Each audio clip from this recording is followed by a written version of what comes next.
opening the heart, it's very important to comprehend first why the heart hasn't been opened. When we're children, when we're an expression of existence, we have that open heart. The heart closes almost like a defense mechanism, as the heart comprehends that if the heart stays open, without the control, without the defense of the awareness which we obtain, then we open our hearts, we understand that the hearts will be destroyed. So that's why the heart closes. We close our hearts to stop feeling the anger, the pain, the distraught awareness. We close the heart. The awareness stays in our minds, but we stop feeling it from our hearts. We comprehend this through a couple of analogies or exercises which we can understand. One of those analogies or exercises is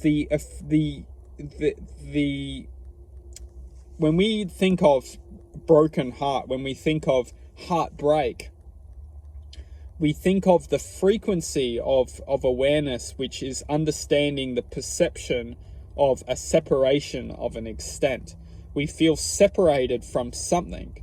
That separation or that something is actually a connection. And that connection is what we believe is severed, but it's actually not. It's not because we're believing that it's severed, but it's actually not severed. We're actually still entwined within that connection. And that's what hurts. What hurts is actually the imagination telling us that it's severed, but it's not. We choose that it's severed and we choose heartbreak. We're choosing it because we don't know the greater truth, which is no frequency can be severed. It can only be distorted within awareness. So when we go through a severe heartbreak, we're choosing to believe that it's severed. And that's simple. It's that simple. You could say, no, it's severed. It's done. It's over. But that's only our belief that it's over. Nothing can stop that connection from flowing. Nothing. And that's what we choose to suffer over. We choose to suffer over the belief that it's over. We choose to suffer over the belief that it's done.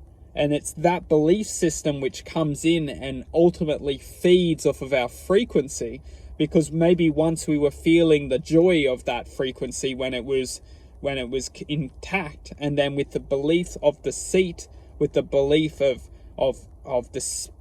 despising that once was, and now what's now, if we don't have control over our ability to see the truth, which is nothing can be destroyed, only our imagination can convince us that it's been destroyed. So the reason why we're talking about this is because when we can start to analyze that within our hearts, we have the ability to comprehend that everything is connected. Everything, every single human on this planet is connected within the form of love. That love, it flows through all of us. We close our hearts once we believe, once our mind teaches us that we are no longer connected to this frequency. But truthfully, we are. Our awareness is not connected to this frequency, but our hearts still remain connected. Now, what happens when our awareness goes away from this divine connection is that our hearts stay dormant. Our hearts are still connected, but they're not connected to our minds, and our minds are definitely not connected to our hearts. We're perceiving suffering, we're perceiving anger, we're perceiving that our hearts are suffering, but truthfully, they're at peace. They're laying in a dormant state. It's our minds which are convincing us all this anger and frustration and hatred, because our minds are not allowed into the heart's awareness.